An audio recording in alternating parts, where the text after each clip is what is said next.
जलधे महितोपनिषत् कथितार्थनिधे।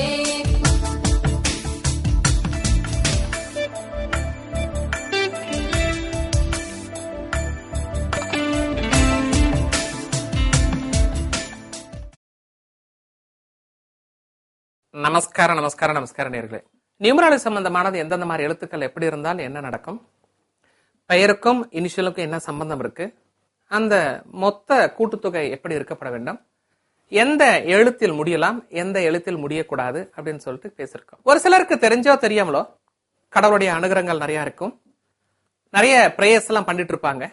அப்படி பண்ணிட்டு இருக்கும் போது தெரிஞ்சோ தெரியாமலோ நிறைய தோஷங்கள், அந்த ஊழ்வினை தோஷங்கள் நிறைய இருந்துட்டே இருக்கும். அப்படி இருக்கக்கூடிய நேரத்தில் நாங்க ரொம்ப ஒரு பாவர்ட்டி லைனு கீழே இருக்கோம் சார், எங்களால பெரிய ஒரு கோவிலுக்கு எல்லாம் போக முடியாது, அல்லது நாங்க வீட்டோட இருக்கோம், ஏதோ ஒரு கூலி வேலைக்கு போறோம், எங்களால அவ்வளவு தூரம் போக முடியாது, ஒரு முறை போயிட்டு வந்து 500-1000 செலவாக எங்களால முடியாது, நாங்க வாங்குற சம்பளமே ரொம்ப கம்மியா தான் இருக்கு, அல்லது எனக்கு எல்லா விதமான வியாதிகள் இருக்கு, நான் பஸ்ல போக முடியாது, கார்லயும் போக முடியாது, சொத்து சுகம் நிறைய இருக்கு, பல கோடி ரூபா இருக்கு, இருந்தாலும் என்னால வெளியில போக முடியல, இல்ல எனக்கு ஒரு நாள் கூட லீவ் போட முடியாது, நான் சாஃப்ட்வேர் ஃபீல்டுல இருக்கேன், ஒரு நாள் கூட லீவ் போட முடியாது, 24/7 அப்படிங்கிற மாதிரி எனக்கு வேலை வாய்ப்பு அந்த மாதிரி இருக்கு, என்னால போக முடியல.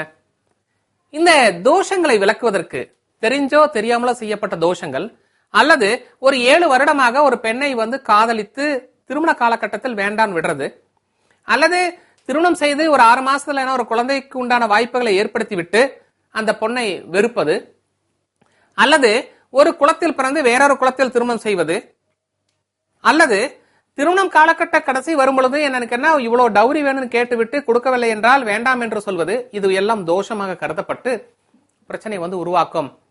கூடவே இந்த சிவன் சொத்து குலநாசம் என்று சொல்லுவார்கள். இந்த தினந்தோறும் காலையில் 6 மணியிலிருந்து 7 மணிக்குள்ளாக இந்த கோபுரத்தின் நிழல் எவர் மீது விழுகிறதோ, அல்லது மாலை 5 to 6 மணி அளவில் அந்த சிவன் கோவிலின் காம்பவுண்ட் வால் நிழல் எவர் மீது விழுகிறதோ அதுவும் தோஷமாக கருதப்படுகிறது. இப்படி இருப்பவர்கள் எப்படி தோஷத்தை நிவர்த்தி செய்வது? இப்ப நம்ம சொல்லுவோம், முன்னாடி எனக்கு என்ன ஒரு குப்பை வண்டி போயிட்டு இருந்து குப்பையெல்லாம் மேல அடிச்சிருச்சு, அந்த சகதியெல்லாம் மேல அடிச்சிருச்சு அப்படின்னா நம்ம என்ன பண்றோம்,